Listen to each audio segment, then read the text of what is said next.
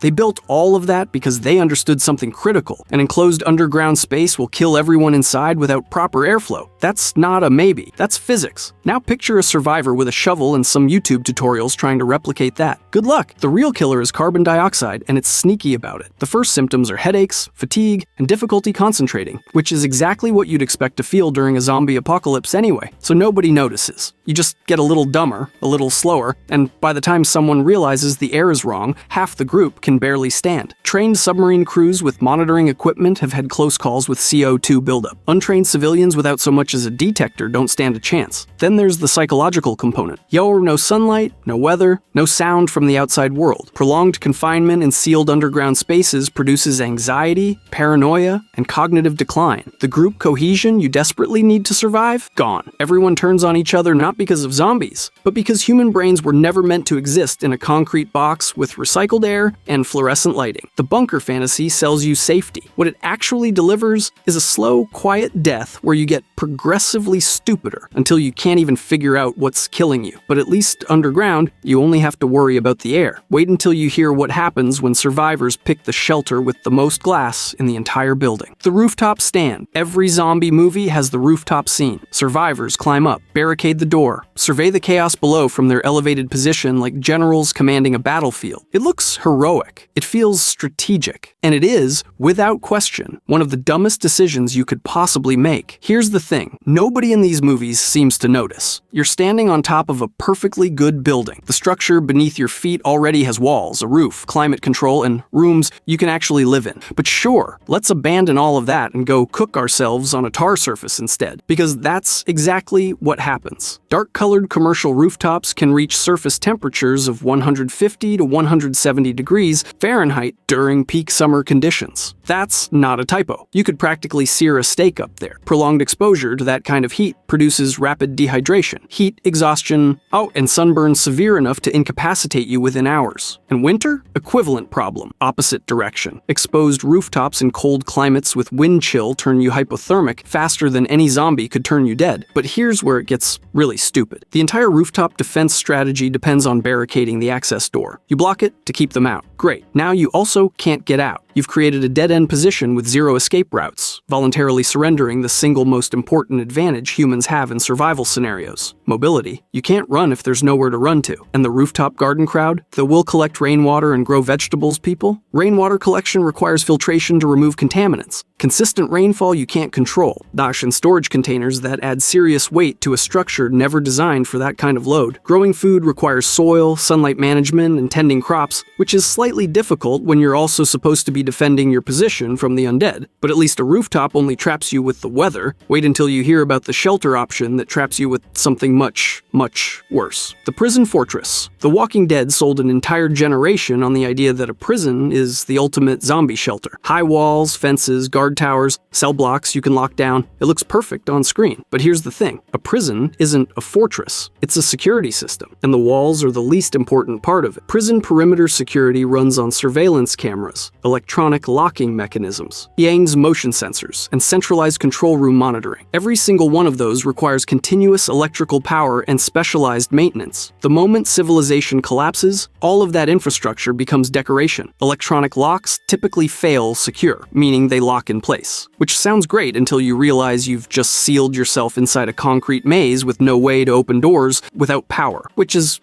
not ideal. But let's say you get past the power problem. You still need people. Prison architecture is designed around specific staffing levels. duty rotations, and coordinated response protocols. A full prison requires hundreds of trained staff operating in shifts around the clock. Your group of 12 survivors with a couple of shotguns is not replicating that. Every unmanned control station becomes a blind spot. Every unwatched corridor becomes an entry point, and the layout itself is a nightmare. Guard corridors, maintenance passages, administrative wings, medical facilities, industrial zones, all scattered across institutional grounds. A handful of exhausted survivors trying to patrol that would basically be playing hide-and-seek in the dark against things that don't get tired. Then there's the supply problem nobody in the show wanted to talk about. Prisons depend on continuous external deliveries of food, medicine, and mechanical parts. Once those supply chains stop, you're sitting inside a giant concrete box with whatever was already on the shelves, which won't last long. So congratulations, you've chosen a shelter that can't power its own security, can't be staffed by your group, and can't feed you past the first month. But if you think that's a bad deal, wait until you hear about the building type that actively tries to kill you through the air you breathe. The city skyscraper. Every zombie movie has that one scene. Survivors barricade themselves on the 30th floor of some downtown high-rise, look out the window at the chaos below, and breathe a sigh of relief. They're above it all. Safe, untouchable, they're also completely trapped. But let's get to that. Here's the thing about skyscrapers that nobody in these movies bothers to consider. Evacuation math. Under normal conditions, with functioning elevators, maintained stairwells, and calm, orderly people following exit signs, it can take over an hour to fully evacuate a large high-rise. That's with everything working perfectly. Now remove the elevator.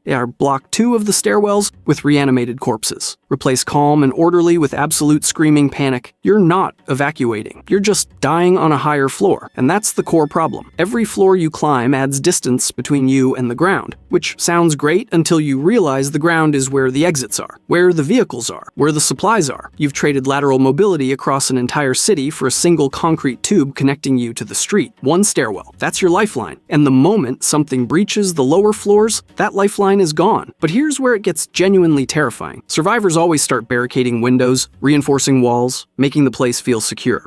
Except piling heavy materials against exterior walls on the 25th floor adds concentrated loads the structure wasn't designed for. You could literally compromise the building trying to fortify it, which is, not ideal. Then there's water. Upper floors rely on booster pumps and pressurized systems to deliver water against gravity. The moment the power grid fails, those pumps stop. Some buildings have rooftop gravity tanks that'll buy you a little time, but once those drain, that's it. You're 30 stories up with zero running water and toilets that don't flush. Elevation doesn't give you safety. It gives you the illusion of safety with the longest possible fall when that illusion breaks. But if you think being trapped vertically is bad, wait until you see what happens when survivors pick a shelter specifically because it has food. The gated community. Here's the thing about gated communities in zombie movies. They always look like the jackpot. Big walls, controlled entry, nice houses full of supplies, maybe even a pool. Survivors roll up, see that gate, and immediately think they've found the promised land. But what they've actually found is a treasure chest with a neon sign on top that says, "Rob me." Let me explain. The gate itself is the problem. Not because it's weak, although it absolutely is, but because of what it does to the people behind it. Gated community residents develop a false sense of security. They leave doors unlocked. They don't activate alarm systems. They wave people through because the gate is supposed to handle security for them. Criminals in the real world already know this. They specifically target gated communities because the people inside have outsourced all their survival instincts to a metal bar and a keypad. Now imagine that same psychology during a zombie apocalypse. Everyone's relaxed because the gate is closed. Meanwhile, Gary from Unit 12 left his back door wide open because he figured the perimeter had it covered. But here's where it gets worse. That gate everyone's depending on. It's a single point of failure. One truck driven at speed turns the entire security model into scrap metal, and the pedestrian gates that everyone forgets about are usually even flimsier. Boom barriers and spike strips sound intimidating until you realize they require regular maintenance from specialized technicians who, and I cannot stress this enough, do not exist anymore. Then there's the advertising problem. A gated community with intact walls during an apocalypse is basically a billboard telling every raider group within 50 miles that consolidated resources are sitting behind one breakable door. You haven't built a fortress, you've built a loot crate. And every electronic system keeping that gate functional, the RFID readers, the license plate cameras, the intercom, all of it runs on electricity that's stopped flowing weeks ago, which is,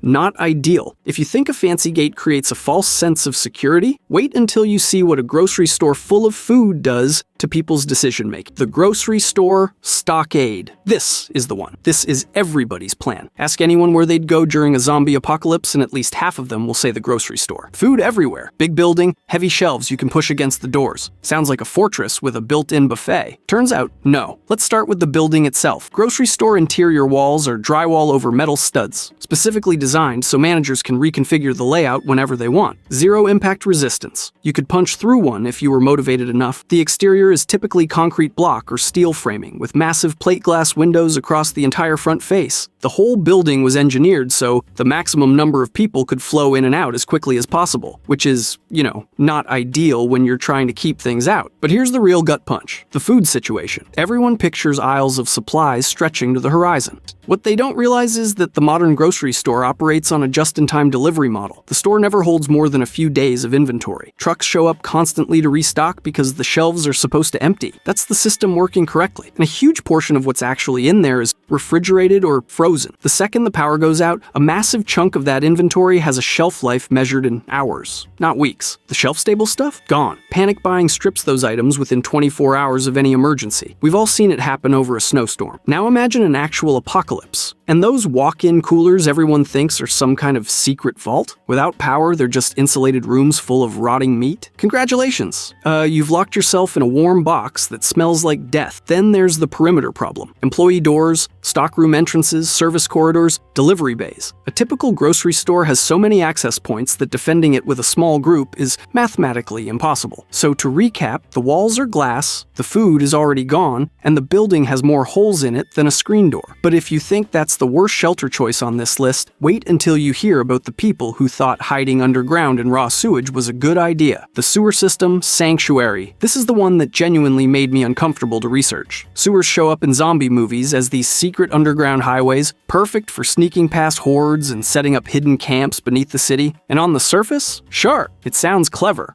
You're underground, you're hidden, you've got tunnels running in every direction. But here's the thing, sewers don't just fail as shelter. They actively kill you through every possible environmental vector simultaneously. Let's start with what's living in the water. Municipal sewage contains extremely high densities of harmful bacteria, antibiotic-resistant organisms, and viral agents including poliovirus, hepatitis A, and norovirus. The biofilms coating sewer walls contain microorganisms that survive standard disinfection. Bleach doesn't work. You literally cannot decontaminate a sewer. You're breathing in and touching active disease vectors every single second you're down there, which is, not ideal. But the diseases are actually the slow way to die. Your hydrogen sulfide accumulates in poorly ventilated sewer spaces and produces toxic concentrations that cause unconsciousness and respiratory failure. You wouldn't even know it's happening. You just get tired, sit down, and never get back up. And if the invisible poison gas doesn't get you, methane from organic decomposition creates explosive atmospheres where a single spark could cause catastrophic detonation. So you're sitting in a tube filled with incurable diseases, breathing knockout gas surrounded by explosives. Great. Add that to the list. The combination of pathogenic saturation, toxic gas, explosive atmosphere, and psychological collapse means sewer shelters kill occupants faster than any zombie ever could. This is the most rapidly lethal shelter myth in all of zombie cinema, and that brings us to the fundamental truth Hollywood refuses to acknowledge. Fortification itself is a fallacy. Every shelter we've covered failed, because static defense positions eliminate the one advantage humans actually have, the ability to move. The best shelter isn't the most fortified. It's the one you can leave. Zombie movies have produced some of the dumbest decision-making in cinematic history. Characters who supposedly want to survive do the exact opposite at every opportunity, and the mistakes are so predictable, you could set your watch to them. So today, I'm breaking down the absolute dumbest mistakes people make in zombie movies and why they're even worse than you think, starting with the one that makes every single audience member scream at their TV, checking out a weird noise. You know the scene. A survivor is in some dark, abandoned building. Could be a hospital, could be a supermarket, could be a house that clearly has blood smeared across the front door. They hear a sound, a thud, a groan, and what do? They walk directly toward it, alone, unarmed, without telling a single person where they're going. Hello? Is someone there? Yeah, buddy. Something's there. It wants to eat your face. But sure, go check it out. Here's the thing. This isn't just a horror movie cliche. It's the single most violated survival principle in the entire zombie genre. Zombies navigate primarily through sound and sight. Those are their two tools. which means a survivor's greatest advantage is silence. You don't want zombies to know you exist, and you definitely don't want to walk toward the one thing making noise in an otherwise silent building, because that noise is either a zombie or something that's about to attract zombies. Either way, closing the distance is suicide, but people do it constantly, and the reason is actually kind of fascinating. Your brain has this hardwired instinct to investigate unknown sounds. Before the apocalypse, that instinct made perfect sense. You hear a crash in your kitchen at 2 a.m., you go check it out. Totally reasonable. The problem is that survivors keep defaulting to pre-apocalypse behavioral patterns even when the world is fundamentally changed. They walk into an abandoned hospital and their brain still treats it like a building where normal rules apply. It doesn't. That hospital is a death trap with fluorescent lighting. Night of the Living Dead and its remakes are repeat offenders. Characters hear something, pivot toward it, and immediately tunnel vision on the source, while leaving their flanks completely unmonitored. They might as well be wearing a sign that says, "Please bite the back of my neck." The fix is so simple, it's almost insulting. You hear a noise? Don't close the gap. Increase the gap. Get your weapon up, find an exit, and put as much distance between you and that sound as humanly possible. You don't need to know what made the noise. You need to not be near it, but at least walking toward a weird noise only gets you killed once. Forgetting to finish the job? That gets people killed over and over again. Forgetting to double tap. Zombieland made this rule number 2 for a reason. And it's not because it sounds cool on a t-shirt. It's because survivors across every zombie property in existence keep making the exact same mistake. They fire one shot at a zombie, watch it drop, and immediately move on like they just checked something off a grocery list. Here's the thing. That zombie didn't die. It fell down. Those are two very different outcomes, and confusing them is one of the laziest ways to get killed in an apocalypse. The way this plays out is almost always identical. Survivor sees zombie, fires a single round. Zombie staggers, crumples, hits the floor. Survivor's brain goes threat eliminated and redirects attention to the next problem. Doesn't matter what, because about 4 seconds later that first zombie is back on its feet and now it's directly behind them, which is,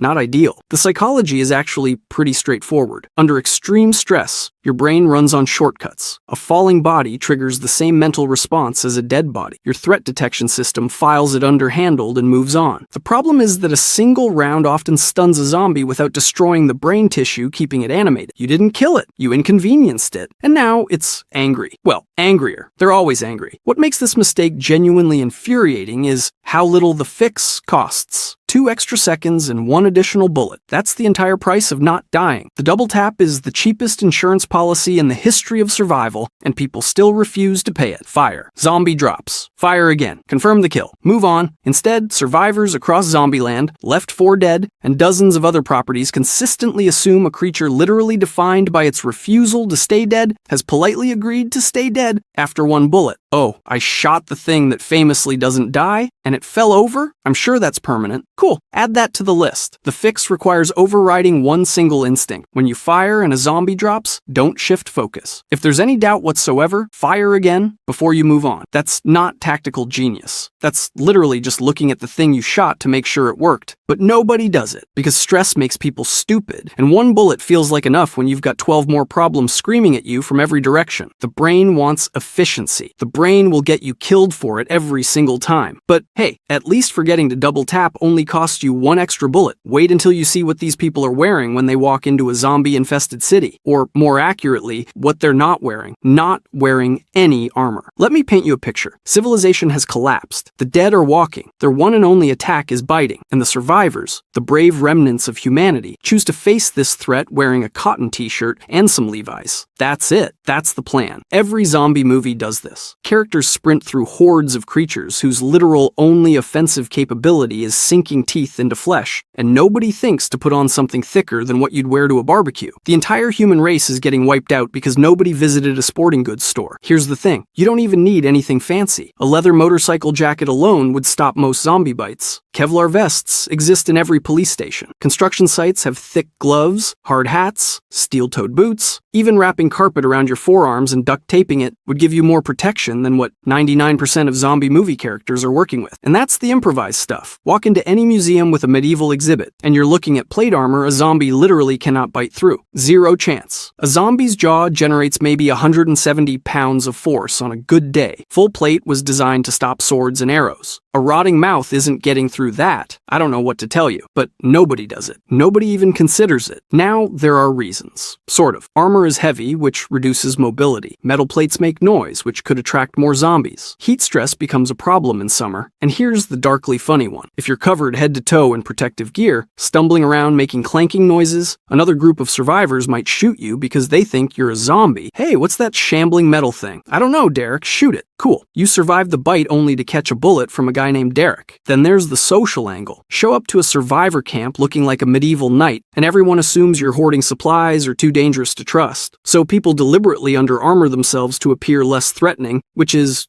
not ideal when the alternative is dying from a single bite. But here's where the logic falls apart. Every one of those downsides is a mild inconvenience. You're a little slower. You're a little warmer. Derek might get confused. Meanwhile, the upside is that you become functionally immune to the one thing that kills everyone. The risk-benefit calculation isn't even close. You're trading slight discomfort for near-total protection against the single wound type that causes death in every zombie scenario. That's not a tough call. That's just putting on a jacket. Yet, somehow, across decades of zombie films, not one protagonist starts by saying, okay, step one, let me find something bite-proof. Billions die. And the solution was hanging in a closet at the nearest motorcycle dealership the whole time. But if you think failing to dress properly is bad, wait until you see what happens when someone does get bitten and decides to keep that information to themselves. Hiding a zombie bite. Here's the thing. This is the one mistake on the list that I genuinely can't bring myself to call stupid. Reckless? Sure. Catastrophic? Absolutely. But stupid? No. Because if you really sit with it for a second, hiding a zombie bite is the most human response on this entire list. Think about what immediate disclosure actually means in most survivor groups. You walk up to your people, the ones you fought beside, bled beside, and you say, hey, I got bit, and what happens next? In almost every group we've seen in zombie fiction, the answer is a bullet, immediately. No discussion, no waiting period, no let's see how this plays out. You're dead before the infection even has a chance to spread. Telling the truth is literally a death sentence. And then we sit here wondering why people lie about it. The psychology is layered in ways that most films never bother to explore. First, there's the irrational hope. Maybe I'm immune. Maybe someone in this group has a cure. Maybe if I just hold on long enough, something will change. It's delusional, but it's also exactly how the human brain responds to a death sentence. Denial kicks in hard and fast. Second, there's the identity collapse. The moment you reveal that bite, you stop being a fighter, a leader, a parent, a friend. You become a threat. Every relationship you've built evaporates in a single sentence. Your brain fights against that with everything it has. And then there's the fear, not of dying specifically, but of how you die. Knowing that your own people are going to put you down like a rabid dog creates a kind of anticipatory horror that makes concealment feel like the only sane option. The Walking Dead is the worst offender here, and not because it uses this trope once. It uses it constantly. Across the entire run, Carl Grimes hides his bite. Unnamed survivors hide their bites. Season after season, the same pattern repeats. Someone gets bitten, says nothing, and then turns at the worst possible moment. Every single time, the damage compounds beyond just one death. Group trust shatters. Quarantine procedures fail because nobody knew they were needed. Additional members die in the surprise turning. Time that could have been spent on strategic planning gets wasted on damage control. And the group never learns. They never build a system where disclosure is safer than concealment. That's the real failure, not the individual hiding the bite. The group that made honesty a death sentence and then acted shocked when people chose to lie. The solution is uncomfortable, but straightforward. You build a culture where a bitten survivor gets dignity in their final hours. Controlled quarantine instead of instant execution. Agency over how their story ends. You make the consequences for concealment severe enough that the math shifts toward transparency. Because right now in every zombie movie, the calculation is simple. Tell the truth and die immediately, or stay quiet and maybe, just maybe, survive. Nobody picks door number one. Not when their brain is screaming at them to live. But if you think concealment is bad for group survival, wait until you see what happens when the group physically tears itself apart on purpose. Splitting up the group. This is the oldest sin in horror. Not just zombie horror. All horror. And somehow, after decades of movies, shows, games, and an entire franchise literally built around survival rules, characters still do it. They still look at their group of 5 armed, capable survivors and go, you know what would be smart? If we all went in different directions. Here's the thing. Zombieland didn't invent the buddy system. Kindergarten teachers invented the buddy system. Zombieland man just pointed out that it also applies when the dead are walking around trying to eat you. And the reasoning isn't complicated. A group moving together provides 360-degree threat detection, multiple sets of eyes covering multiple angles. If someone gets hurt, there's someone to help. If someone freezes, there's someone to snap them out of it. The math is so overwhelmingly in favor of sticking together that splitting up shouldn't even register as an option. But it does, every single time. And the reason is always the same. Time pressure. We need to find supplies before dark. We need to search this building faster. We need to cover more ground. It sounds logical in the moment, and that's exactly why it kills people. The perceived urgency overrides every rational survival instinct the group has built up over days or weeks of staying alive together. A group splits up in a supermarket to grab supplies faster, sacrificing a proven safety advantage for the theoretical benefit of saving 20 minutes. Cool, add that to the list. Let's talk about what actually happens when you're alone versus when you're grouped up. A lone survivor facing a zombie has exactly 3 options: run, fight, or hide. That's it. Those are the moves. A group of 5 at the same location can coordinate attacks, execute split maneuvers that exploit the fact that zombies chase in straight lines, maintain layered defense where one person engages while others reposition, and selectively choose which threats to deal with and which to avoid. The survival probability difference isn't marginal, it's enormous. But filmmakers don't care about survival probability. They care about tension. And a lone survivor stumbling through a dark hallway is infinitely more cinematic than 5 people methodically clearing rooms in formation. That's the meta-reality of this mistake. Characters split up because isolated characters create better scenes. The genre needs you alone so it can scare you properly, which is,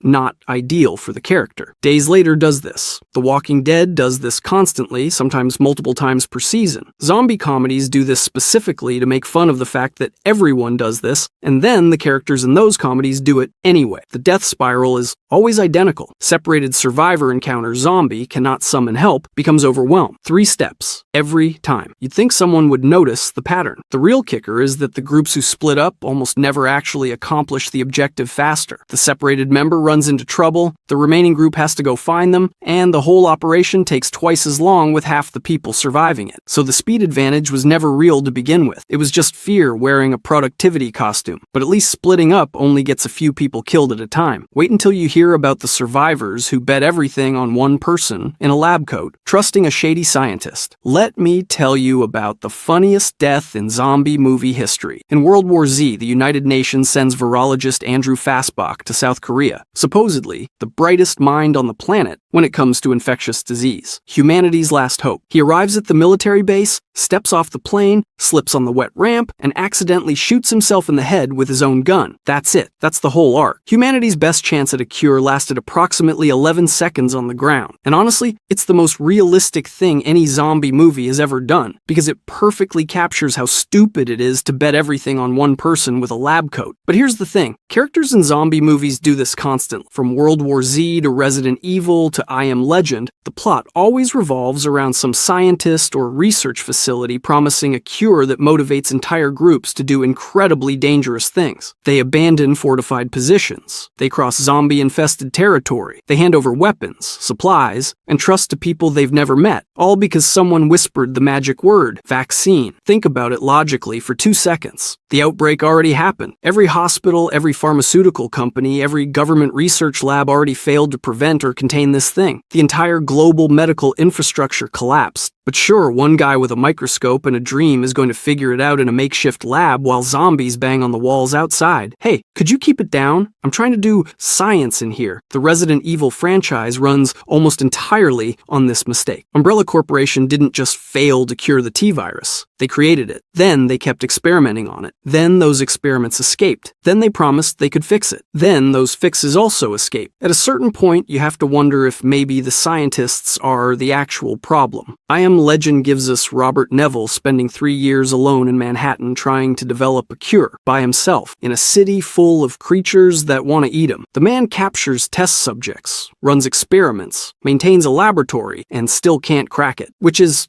not ideal. But at least he's only risking his own life. The real danger is when groups sacrifice collective safety for one person's theoretical breakthrough. Cure obsession makes survivors abandon strategies that are actually working. You've got a fortified community with walls, food production, and security rotations. Things are stable. People are alive. Then someone shows up and says, I think I can develop a vaccine if we just go to that overrun military base 40 miles east. And suddenly everyone's loading up the trucks. The proven survival strategy gets tossed out for a lottery ticket. The fix is straightforward. If someone claims they can develop a cure, great. Set them up in an isolated facility where their inevitable failure doesn't get everyone else killed. Maintain every security protocol regardless of what the scientist promises. And accept the uncomfortable truth that sustainable community building is a better long-term strategy than chasing a miracle. Sometimes the cure is just not coming, and the sooner you make peace with that, the longer you stay alive. But if you think trusting the wrong person is bad, wait until we talk about the single loudest mistake survivors make in cities. Using loud firearms in a city. Here's a fun exercise. Imagine you're standing in the middle of downtown Atlanta. It's dead quiet. Every zombie within a mile radius is just sort of standing around, doing nothing, waiting for a reason to move. Now pull the trigger on a 9mm handgun. Congratulations. You just rang the dinner bell for every single one of them. Zombies navigate primarily through sound. That's the one thing almost every zombie movie agrees on. They hear you before they see you, and they follow noise like it's a GPS pin dropped on their phone. A single gunshot in an urban environment, where concrete and glass bounce sound in every direction, can attract zombies from several blocks away. And here's where the math gets really ugly. The zombies that show up because of your first shot, you have to shoot them too. Those follow-up shots attract more zombies from even further out. Those zombies require more shots. More shots attract more zombies. You're not solving a problem, you're feeding it. It's an exponential death spiral, and it starts the second you squeeze the trigger, which is, not ideal. But here's the thing. Somebody in the audience right now is thinking, just use a silencer. And I get it. Movies have trained us to believe that a suppressor turns a gunshot into a gentle whisper, like you're shooting a pillow at another pillow. Turns out, no. An actual suppressor reduces gunshot noise to roughly 130 to 140 decibels. That's still about as loud as a jackhammer. Even the best suppressor setups with subsonic ammunition still produce noise equivalent to a car door slamming hard. Well, within zombie detection range. And that's assuming you even have a suppressor, which requires specific threading, specific ammunition, and a specific weapon configuration. The chances of a random survivor group assembling all of that from a looted sporting goods store are basically zero. So you can't use guns because they attract hordes. Great. Use a machete then, right? Sure. Walk up to within arm's reach of the thing that kills you by biting and start swinging. That sounds like a wonderful plan with absolutely no downsides. The tactical paradox here is genuinely difficult. Silent melee weapons require you to get close enough that one stumble, one wet floor, one grab you didn't see coming, and you're infected. But firearms in a city create horde-level convergence that overwhelms even well-armed groups in minutes. The 28 Days Later franchise demonstrates the worst-case version of this. The infected respond to noise with sprinting speed, full commitment, zero hesitation. Gunfire inside a building doesn't just attract attention, it triggers a mass casualty event. Soldiers with automatic weapons and fortified positions get overwhelmed within seconds because every burst of fire pulls more infected into the engagement zone faster than bullets can put them down. The military, with all its training and equipment, gets eaten alive because they defaulted to the one tool that made everything worse. The optimal strategy is the one that makes for terrible cinema but excellent survival. Don't engage, move quietly, avoid contact entirely. Stealth and evasion beat every weapon in existence when the enemy multiplies every time you fight back. But nobody's buying a ticket to watch someone successfully tiptoe through a parking garage for 90 minutes. So characters keep pulling triggers, and the zombies keep coming. But if you think loud, fast zombies are the scariest thing out there. Wait until you hear why the slow ones might actually be worse. Underestimating the slow ones. Every single person watching this video has the same instinct. You see a fast zombie sprinting at you like something out of 28 Days Later, and your brain screams danger. You see a shambling walker dragging itself across a parking lot at the speed of an arthritic grandma pushing a shopping cart, and you think, I'm fine. I can literally walk away from that. And you're right, you can walk away from it. But here's the thing, that slow zombie you just laughed at is the one that ends the human race, not the sprinter, the walker. Let me explain, because this goes against against everything your survival brain is telling you. Fast zombies are terrifying on an individual level. Nobody's arguing that. A rage-infected sprinter will absolutely destroy you in a one-on-one encounter, but zoom out and look at what fast zombies actually do to a region. They consume rapidly. They tear through a local population like wildfire, infecting or killing every available human within days or even hours. And then what? They've depopulated the entire region. Nobody left to infect. The fast zombies either starve, hit a geographic boundary, or burn themselves out chasing the last few survivors into impossible terrain. Fast zombies are a local extinction event. Horrifying, absolutely, but containable. Slow zombies are the opposite, and that's exactly why they're worse. A Romero-style shambling horde doesn't consume a population. It displaces one. The horde advances at walking speed, which means survivors can outrun it. So they do. They flee. They become refugees. They pour into the next town, the next city, carrying panic, chaos, and, most critically, undetected infections with them. That person who got scratched 3 days ago and hasn't told anyone, they're now in a refugee camp with 10,000 other people. The infection front moves faster than the zombies themselves, not through zombie locomotion, but through human migration. Max Brooks laid this out with devastating clarity in World War Z. Slow zombies create a sustainable transmission pattern. The horde pushes refugees ahead of it, like a wave pushing debris. Those refugees carry the infection into clean territory before anyone realizes what's happening. New outbreaks ignite in cities that haven't even seen a zombie yet. The infection spreads from the edges inward, converting civilization piece by piece in a pattern no quarantine can contain because the carriers look healthy until it's too late. Fast zombies burn hot and die out. Slow zombies spread cold and never stop. The reason this mistake keeps getting made, both in movies and in every hypothetical zombie conversation you've ever had at 2 a.m., is a deeply human cognitive bias. We perceive speed as danger. A thing moving towards you quickly triggers every alarm system your brain has. A thing moving towards you slowly doesn't. Your brain categorizes it as manageable, something you'll deal with later. But later is exactly how slow zombies win. You keep pushing them to later until later becomes everywhere, all at once, with zero clean territory left. So the next time you're in one of those debates about which type of zombie is scarier, remember this. The sprinter that terrifies you is a forest fire. Devastating, but it burns out. The shambler you can outrun is a glacier. You'll never feel it coming, and by the time you realize it's already everywhere, there's nowhere left to go. The zombie you can outrun is the one that ends humanity, and that might be the dumbest thing we consistently get wrong about the entire genre. Every zombie movie gets the same thing wrong. They show survivors raiding grocery stores and barricading doors, but they completely ignore the real threats that would actually kill you, not the undead. The infrastructure collapse, the biological failures, and the silent disasters no one sees coming. Today, I'm breaking down everything zombie movies haven't considered about survival, starting with the one thing that unravels everything else within 48 hours. The sudden failure of the power grid. Here's something zombie movies love to do. The lights flicker, go dark, and everyone grabs a flashlight like it's a minor inconvenience. But the power grid going down isn't atmosphere. It's a death sentence. The U.S. electrical grid requires constant active human monitoring at hundreds of substations just to stay functional. Trained operators adjust frequency stability around the clock. The moment those operators stop showing up, the grid doesn't slowly wind down. It collapses. And it collapses fast. During the 2003 Northeast blackout, 50 million people lost power in under 10 minutes. That wasn't a zombie apocalypse. That was a handful of cascading control failures. Just a few dominoes, and the entire system flatlined. Without operators, thermal power plants begin uncontrolled shutdown within 48 to 72 hours. Hospitals? Their backup generators carry 24 to 72 hours of fuel. Sounds like a cushion until you realize nobody is coming to refuel them. But here's the real gut punch. The grid cannot restart itself. Restoring power after a total blackout requires trained engineers executing coordinated black start procedures in precise sequences.